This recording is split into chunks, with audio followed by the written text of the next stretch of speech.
Hi guys, welcome to this channel Chirag पासास study. ये जो क्लास रहेगी ये आपकी आज केमिस्ट्री की क्लास है और ये क्लास नंबर 2 है। क्लास फर्स्ट जो थी वो कल एक दिन पहले मैंने शूट की थी, वो क्लास इंग्लिश की थी, 12th की, जो पोइट्री की थी, जिसका चैप्टर था on his blindest, John Milton की जो पोएम थी।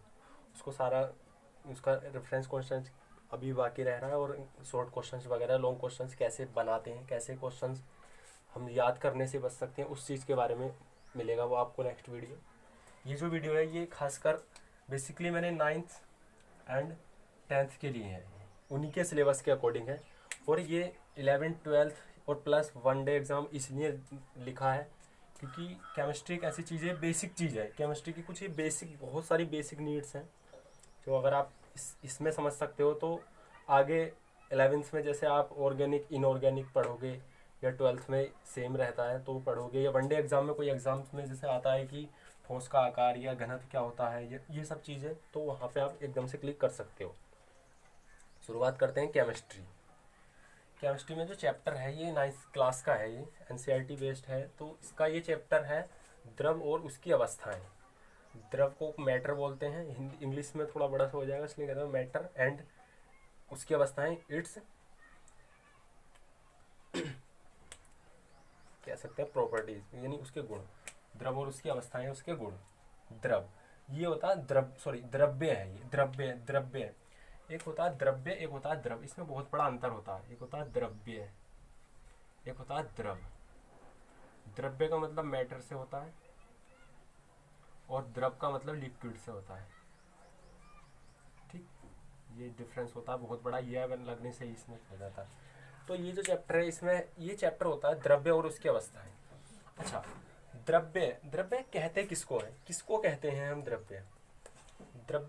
द्रव्य या पदार्थ हम उसको कहते हैं। ये जो पूरा, जैसे अगर केमिस्ट्री का अगर हम बिल्कुल बेसिक चलें तो जिस प्रकार से यूनिवर्स बना, तो 4 मूल बल बने, 4 प्रकार के बल बने, जिसमें पहला गुरुत्वाकर्षण बल बना, स्थिर चुंबकीय बल बना, विद्युत चुंबकीय, क्षीण परमाणु बल, नाभिकीय बल। ये 4 प्रकार के जब बल बने तो उसी समय इन पदार्थों का क्रिएशंस हुआ, उन पदार्थों का बनना शुरू हुआ। तब अब तक जितना भी ये मैटर पाया जाता है, यानी पदार्थ पाया जाता है, उसकी बेसिकली 3 अवस्थाएं कह सकती है, ठोस, द्रव और गैस। अगर आप 9th 10th या 12th एग्जाम तक हैं तो आपके लिए यही बेस्ट है, ठोस, द्रव and gas, solid, liquid and gas. But अगर आप आगे पहुंचते हो तो प्लाज्मा और बीईसी, बोस आइंस्टीन कंडेंस, ये भी आगे अब तक खोजी जा चुकी है। बोस आइंस्टीन कंडेंस, यहाँ पे बोस और आइंस्टीन ने मिलकर इसको खोजा था, तो उनके बारे में इसका नाम पड़ा था बोस आइंस्टीन कंडेंस। हम बेसिकली इन तीनों पे ध्यान देंगे। अच्छा, हम ज़्यादातर देखते हैं कि इसके बारे में लिखने आता है, जैसे मैंने कहा ना 9th और 10th फर्स्ट ईयर इनका बेसिक क्लास है ये, तो इसलिए हम कहेंगे कि जैसे इसका कहता है वो कि ठोस को दर्शाइए, ठोस से आप क्या समझते हैं। कोई भी लॉन्ग क्वेश्चन या शॉर्ट क्वेश्चन आता है तो हम कैसे लिखेंगे, ये आप किताब या कॉपी लेकर बैठना, इसको थोड़ा फोकस करना। ये थोड़ा थ्योरिकल है लैंग्वेज, ठीक। कमेंट कर सकते हो अगर कहीं प्रॉब्लम आए तो मैं नेक्स्ट वीडियो में देख लूँगा। आकार, देखो आकार की बात करते हैं। आकार का मतलब होता है आकृति से, यानी उसकी बनावट से, यानी कोई भी चीज़ है। देखो पहले यहाँ पे देख लेना, ठोस, द्रव और गैस, यानी पृथ्वी पर, इस पूरी पृथ्वी पर जितने भी ब्रह्मांड में जितना भी मैटर पाया जाता है, जितना भी पदार्थ पाया जाता है, कोई भी पदार्थ है, जैसे आप ईंट ले लो या कुछ भी ले लो, जैसे एक चारपाई होती है, ईंट, स्टूल, टेबल, मेज, फोन, और पानी हुआ, लिक्विड हुआ, ये सब चीज़ें होगी ना। तो ये कुल मिला के ये पूरी ब्रह्मांड की बात कर रहे हैं कि जितने भी ब्रह्मांड में जितना भी पदार्थ पाया जाता है, जितना भी कुछ भी बढ़ाया जाता है, तो वो बेसिकली 3 चीज़ों में पाया जाता है। 3 तरह की से पाया जा सकता है। कैसे? या तो वो ठोस होगा, या वो द्रव में के रूप में होगा, या वो होगा गैस के रूप में, या आगे और भी खोजा गया तो वो प्लाज्मा और बीईसी, जिस पे 9th 10th वाले ज़्यादा फोकस ना भी करें तो कोई दिक्कत नहीं है, ये इनके लिए रहेगा। अच्छा, वो पूछता है कि ठोस का आकार। अब आप खुद सोचो कि मेरे पास ये मार्कर है, ये सॉलिड है ना, यानी ठोस है ये मार्कर, तो ये आकार क्या देख रहे हो आप इसका, ये आकार निश्चित है ना, यानी निश्चित का मतलब है कि ये एग्जैक्ट इसका आकार है, यानी बिल्कुल निश्चित आकार है। निश्चित का मतलब एक स्थिति में है, ठीक। आकार, हम ठोस की ही बात कर रहे हैं, यानी हम ठोस की देख रहे हैं ना आकार, यानी अब ये जो लाइन मैंने बनाई है इसका मतलब आप समझ लो, जैसे ठोस है तो ठोस का आकार निश्चित, आयतन निश्चित, ये मैं सब समझाऊंगा कैसे क्यों होता है, घनत्व वगैरह भी बता रहा हूँ। ठोस निश्चित यानी आकार निश्चित, ठोस का ही आयतन निश्चित, घनत्व सर्वाधिक। उदाहरण ये मोम, लकड़ी, पत्थर, बर्फ आदि। ये मैं अभी बता रहा हूँ कैसे कैसे होता है आगे। तो आप देखो कि ठोस है, ठोस का जो आकार है ये निश्चित हो गया। अच्छा, इसी प्रकार से अगर हम ये आप ऐसे ही उतार लेना, क्योंकि इसमें अगर हम वैसे लिखते हैं तो ज़्यादा लंबा हो जाता है वीडियो, चार्ट टाइप मैंने इसीलिए बनाया, आप ऐसे ही उतार लेना, ऐसे ही समझ लेना, आपके नोट्स ही रहेंगे ये एक तरीके से। नेक्स्ट है आपका आयतन, सॉरी अभी आकार की ही बात करते हैं। ठोस का जो आकार होगा वो निश्चित होगा, निश्चित है ना, दिख रहा है ना ठोस है, कितना भी तोड़ दो उसको ठोस ही रहेगा, यानी वो टूट जाएगा, भंगुर हो जाएगा, वो अलग प्रॉपर्टीज रहती हैं, लेकिन बेसिक केमिस्ट्री की बात कर रहे हैं ना, तो आकार निश्चित है, हमें दिख रहा है। अब आकार में ही आगे चले हम, द्रव, द्रव का जो आकार है वो अनिश्चित है। अच्छा, अनिश्चित क्यों हुआ द्रव का आकार? द्रव का आकार अनिश्चित इसलिए हुआ क्योंकि मैंने एक गिलास पानी लिया, सपोज मैंने एक बोतल में पानी लिया, उस बोतल के पानी में मैंने एक गिलास पानी को बोतल में डाल दिया, ठीक, तो वो बोतल में सपोज यहाँ तक भर पाएगा वो, ठीक है। जैसे मेरे पास ये एक मग है, सॉरी कोई नहीं, कोई नहीं, जैसे बोतल या कुछ भी आप ले सकते हो, उसमें मैंने उसको डाल दिया तो वो यहाँ तक जा पाएगा। एक जैसे ये मेरे पास एक बॉक्स है, इसमें अगर मैं डालता हूँ तो पानी यहाँ तक आ पाएगा, एक गिलास पानी। बट अगर मैं इसी चीज़ को अगर किसी बोतल में या और कोई और किसी डिब्बे वगैरह में रखता हूँ तो वो, या चौड़ा है वो डिब्बा हो, तो वो नीचे ही फैल जाएगा, यानी उसका जो आकार बनेगा, यानी जो उसकी आकृति बनेगी, आकार का मतलब आकृति से होता है, तो वो अनिश्चित हो जाएगी। क्यों? क्योंकि यहाँ पे तो वो वहाँ तक बन रहा था, लेकिन यहाँ पे वो नीचे ही फैल जाएगा, यानी पहले इतना बना था अब इतना बन पाएगा, तो अनिश्चित हुआ ना। लेकिन अब ये मार कर है, मैं इसमें रख दूँ तो, या किसी अदर चीज़ में रख दूँ तो रह गया, तो उतना ही रहेगा ना, एग्जैक्ट तो रहेगा। तो वही चीज़ है कि ये क्या होता है, इसका आकार क्या होता है, निश्चित। और द्रव का जो द्रव की बात कर रहे हैं ना, लिक्विड की, तो वो उसका जो आकार हो जाएगा वो हो जाएगा अनिश्चित, ठीक। गैस का अनिश्चित होता है, क्यों? क्योंकि गैस के भी कण होते हैं, गैस जो होती है कणों से मिलकर बनती है, पार्टिकल्स होते हैं बहुत सारे, तो वो अनिश्चित होते हैं, वो इधर उधर गति करते रहते हैं, मतलब एकदम से काइनेटिक एनर्जी में रहते हैं, गतिज ऊर्जा में रहते हैं, ठीक, वो आप जानते हो। अब नेक्स्ट आता है इसका आयतन, यानी अब हम आयतन की बात करेंगे, ठोस के आयतन की, द्रव के आयतन की, गैस के आयतन की। इन सब चीज़ पे मैं इसलिए नहीं बता रहा हूँ क्योंकि अभी तक इनमें वर्क चल रहा है, यानी एग्जैक्ट हम इनके बारे में अभी तक ना ही दे रखा है, और इसके बारे में अभी कुछ धारणाएं हैं, तो इसलिए मैं उस पर ज़्यादा आपको उलझाऊंगा नहीं, ठीक।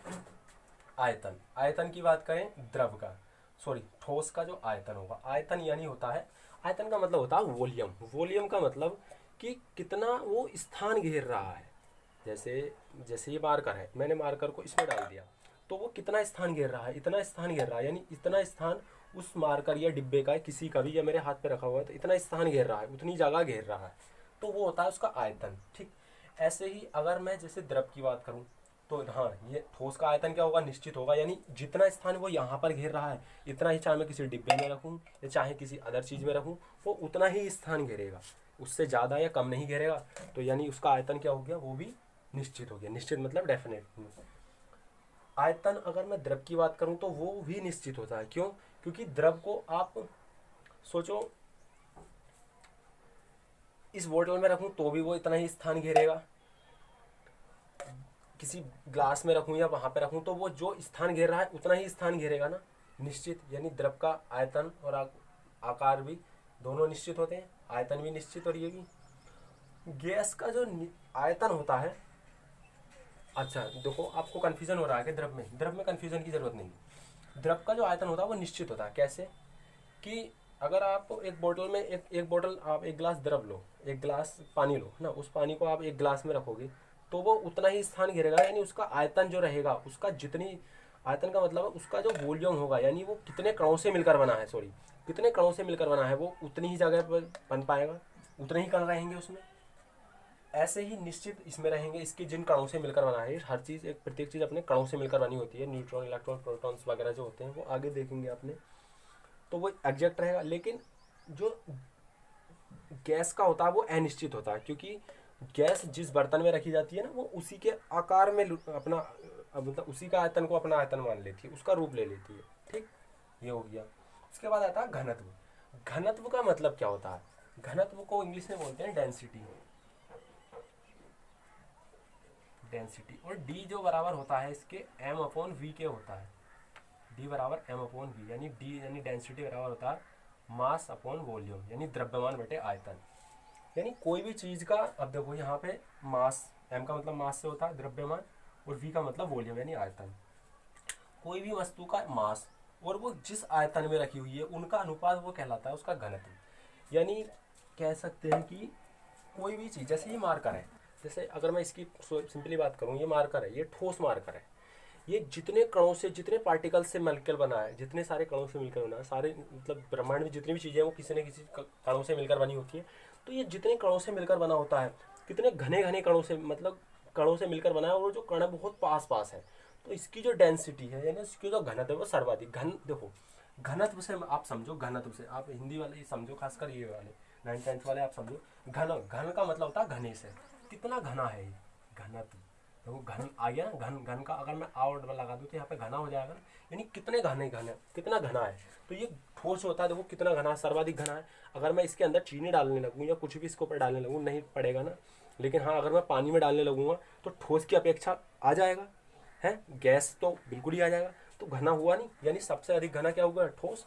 तो ठोस का जो घनत्व होता है वो सर्वाधिक होता है।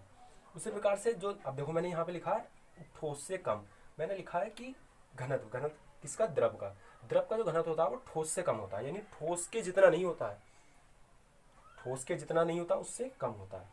और जो गैस होती है, गैस का जो घनत्व होता है वो सबसे कम होता है, यानी उसका तो घनत्व, उसमें तो आप कुछ भी मिला दो, है ना, कितनी सारी गैसें मिक्स हो जाती हैं, है ना, मिल जाती हैं, तो वो सबसे कम हो गया।